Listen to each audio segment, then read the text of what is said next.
کو عزت دینا، مجمع میں دیکھ کر کے اپنے آپ کو سب سے زیادہ گندا اور ذلیل سمجھنا، دوسروں کی خوبیاں دیکھنا جس میں یہ کیفیت پیدا ہو جائے، اپنی عاجزی اور پستی، دوسروں کی خوبیاں دیکھنا، اس کی اللہ کی ترقی ہوتی جاتی ہے، یہ اللہ کی محبت تعلق عشق میں بڑھتا جاتا ہے۔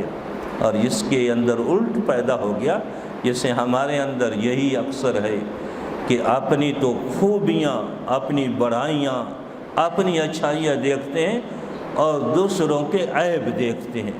راستے میں مل جائے آدھا آدھا گھنٹہ دوسرے کے عیب بیان کرنے میں، برائیاں بیان کرنے میں ہم لگا دیتے ہیں، تو یہ وصف اللہ کو پسند نہیں۔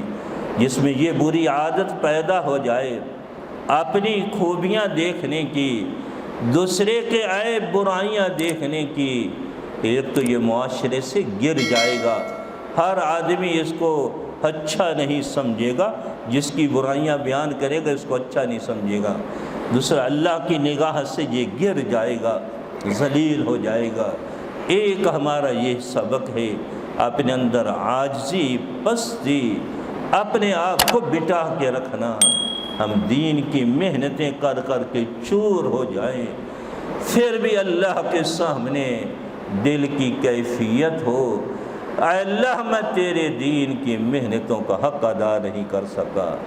ہم نوافل پڑھ کے، تلاوتیں کر کر کے تھک جائیں، ہمارے دل کی یہ کیفیت ہو، زبانی دعوے نہ ہو، دل کی کیفیت ہو، اے اللہ میں حق نہیں ادا کر سکا تیرے قرآن کی تلاوت کا۔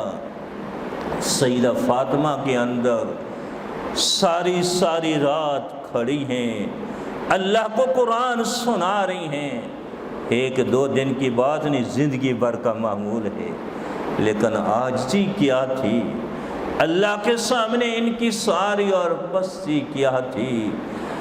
اے اللہ آپ نے رات بہت چھوٹی بنائی ہے، حضرت فاطمہ کے 2 نفل بھی اچھی طرح پورے نہیں ہوئے، اللہ آپ نے رات بہت چھوٹی بنائی ہے، سیدہ فاطمہ کے نفل بھی 2 اچھی طرح پورے نہیں ہوئے، حالانکہ ساری رات کھڑی ہیں۔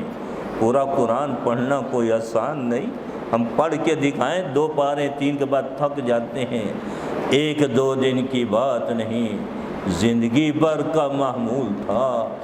پھر صبح کئے اٹھتی، اے اللہ آپ نے رات بہت چھوٹی بنائی ہے، سیدہ فاطمہ کے 2 نفل بھی اچھی طرح پورے نہیں ہوئے۔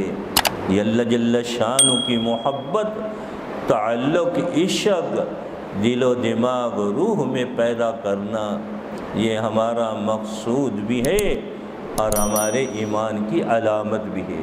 کیا ہے بتاؤ؟ یہ ہمارا مقصود بھی ہے اور ہمارے ایمان کی علامت اور پہچان بھی ہے۔ ایسے ہی رحمت دو عالم صلی اللہ علیہ وسلم کی محبت کو، تعلق، عشق کو دل و دماغ روح میں پیدا کرنا، یہ ہمارا مقصود بھی ہے اور ہمارے ایمان کی علامت اور پہچان بھی ہے۔ یہ ہمارا مقصود بھی ہے اور ہمارے ایمان کی علامت اور پہچان بھی ہے۔ 2 عمل اللہ جل شانہ کی محبت کے، 2 عمل رحمت دو عالم صلی اللہ علیہ وسلم کی محبت کے، اگر تم کرو گے تو پھر بتاؤں گا، ورنہ مجلس ذکر شروع کرو گے کہ نہیں کرو گے؟ کون کرے گا؟ ہاتھ کھڑے کر کے بتاؤ، کرو گے انشاءاللہ؟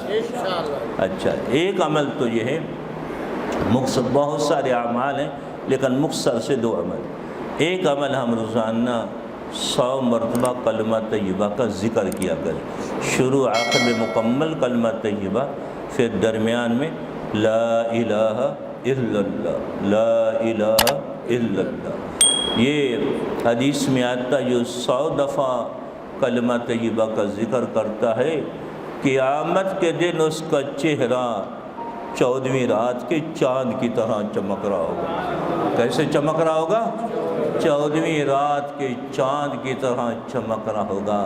محدثین نے لکھا ہے، اس حدیث میں اشارہ ہے کلمہ طیبہ کے ذکر کرنے والے کو حشر کے دن کو غم پریشانی نہیں ہوگی، اس لیے کہ چہرہ جس کا مجلس میں خوشیوں سے چمک رہا ہو، ہر آدمی پہچان لیتا ہے اس کو خوشیاں راحتیں حاصل ہیں، اس کو کوئی غم پریشانی نہیں۔ لوگ حشر کے میدان کی پریشانیوں میں ہوں گے۔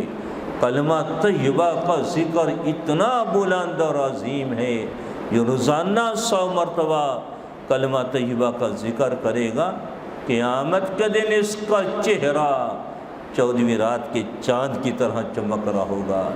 اور جو آدمی کلمہ طیبہ کا ذکر کرتا ہے، اللہ موت کے وقت بھی اس کو کلمہ طیبہ نصیب فرماتے ہیں۔ من آخر کلامہ لا الہ الا اللہ دخل الجنہ، جس کو موت کے وقت کلمہ طیبہ نصیب ہو گیا وہ جنت میں داخل ہوگا۔ ایک ہمارے ساتھی تھے، ان کا آپریشن تھا۔ آپریشن کے بعد جب وہ بے ہوشی میں تھا تو ان کی زبان پہ زور زور سے کلمہ طیبہ کا ذکر شروع ہوا تھا۔ جب ان کو ہوش آئی تو ڈاکٹر ان کو یوں ہاتھ مارے، آہستہ پڑھو آہستہ پڑھو، تو قدرتی طور پہ ان کی زبان پہ زور زور سے کلمہ طیبہ تھا۔ انہوں نے خود سنا کہ میری جب ہوش آئی تو زور زور سے کلمہ طیبہ کا ذکر ہو رہا تھا۔ ڈاکٹر یوں ہاتھ مارے کہ ایسا پڑھو ایسا پڑھو۔ اوروں کے آپریشن تو ہائے ہائے کرتا ہے، روتا ہے، ہائے ہائے کرتا ہے، لیکن کلمہ طیبہ کا ذکر کرنے والا یہ بے ہوشی سے ہوش میں آئے گا، بے ہوشی کی حالت میں بھی اس کی زبان پر کلمہ طیبہ جاری ہوگا، اور ہوش میں آئے گا اس کی زبان پر کلمہ طیبہ جاری ہوگا۔ ایک تو ہم روزانہ بھائی آج سے لے کر انشاءاللہ موت تک کلمہ طیبہ کی ایک تسبیح کم از کم پڑھیں، زیادہ جتنی اللہ توفیق دے کم از کم 1 مرتبہ پڑھیں گے 100 مرتبہ انشاءاللہ۔ اس سے اللہ جل شانہ کی محبت، تعلق، عشق بہت نصیب ہوگا۔ دوسرا، اللہ کی محبت، تعلق، عشق کا یہ بائیں طرف 2 انگل نیچے دل ہوتا ہے پستان کے نیچے، اس پر ہم 500 مرتبہ اللہ کا ذکر کیا کریں۔ اللہ اللہ اللہ اللہ، انفرادی بیٹھ کے مسجد میں گھر میں اللہ کا ذکر کیا کریں۔ جب آدمی ذکر کرتا رہتا ہے، بیٹھ ہو کر اگر ذکر کرے، اللہ یہ انعام دیتے ہیں کہ اس کا دل جاری ہو جاتا ہے۔ پھر یہ سو رہا ہو، کھا رہا ہو، یہ کام کر رہا، اس کا دل اللہ اللہ کرتا رہتا ہے۔ ہمارے ایک ساتھی تھے، تبلیغ جماعت میں جب گئے، سال لگایا انہوں نے، تو وہ جب سوئے ہوتے تھے ان کی دل سے زور زور سے ذکر کی آواز آتی تھی، اللہ اللہ۔ وہ ساتھی جماعت والے صبح پوچھتے کہ تم رات سوئے بھی ذکر کرتے رہتے ہو؟ تو اس نے کہا مجھے تو پتہ ہی نہیں، میں نے کبھی رات کو سوئے ہوئے ذکر کیا ہے۔ اب اس کو پتہ نہیں، لیکن دل اللہ اللہ سوئے ہوئے بھی کر رہا ہے۔ ہمارے حضرت اقدس مولانا محمد عبداللہ بہلوی ہمارے حضرت جی کے شیخ ہیں، وہ فرماتے ہیں سرائیکی زبان میں، ہتھ کار والے دل یار والے، کیا ہے پڑھو، ہتھ کار والے دل یار والے، ہمارے ہاتھ تو کام کر رہے ہوں، ہمارا دل اللہ اللہ کر رہا ہو۔ یہ آدمی مسلسل ذکر کرتا پھر دل جاری ہو جاتا ہے۔ سیدہ عائشہ رضی اللہ عنہ حضور اقدس صلی اللہ علیہ وسلم کا ایک وصف بیان کرتی ہیں، وَقَانَ رَسُولُ اللَّهِ صلی اللہ علیہ وسلم یذکر اللہ کل احیانہ، آپ ہر وقت اللہ کے ذکر میں رہتے تھے۔ اس کی ایک تشریح یہ ہے کہ ہر وقت آپ کا دل اللہ کے ذکر میں لگا رہتا تھا۔ تو ہم سارے بھائی آج سے انشاءاللہ 500 مرتبہ دل پر اللہ اللہ کا ذکر کیا کریں، کرو گے انشاءاللہ، اس سے اللہ جل شانہ کی محبت، تعلق، عشق نصیب ہوگا۔ 2 عمل حضور اقدس صلی اللہ علیہ وسلم کی محبت کے۔ پہلا عمل ہماری زندگی سنت کے مطابق ہو، ہماری خوشیاں غمیاں، ہمارا رہن سہن چلنا پھرنا سنت کے مطابق ہو۔ سنت مطہرہ میں وہ کشش ہے، جس زندگی میں سنت آتی ہے وہ اللہ کے محبوب کی محبت، تعلق عشق و سنت مطہرہ کھینچ کے دل و دماغ و روح میں پیدا کر دیتی ہے۔ روح میں اللہ کے محبوب کی محبت، تعلق، عشق پیدا ہوتا ہے جو اپنی زندگی سنت کے مطابق بناتا ہے۔ آج نیت کرو انشاءاللہ اپنی خوشیاں غمیاں رہن سہن انشاءاللہ سنت کے مطابق بنائیں گے، بناؤ گے انشاءاللہ۔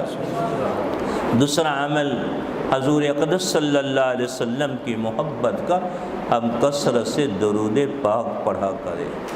درود پاک اللہ کے محبوب کی محبت کو، تعلق، عشق کو ایسے کھینچتا ہے جیسے مقناطیس لوہے کو اپنی طرف کھینچتا ہے۔ ایسے درود پاک اللہ کے محبوب کی محبت کو، تعلق، عشق کو دل و دماغ روح میں پیدا کر دیتا ہے۔ آدمی جتنا تھکا ہوا ہو درود پاک پڑھنا شروع کر دے، اس کی تھکان دور ہو جائے گی۔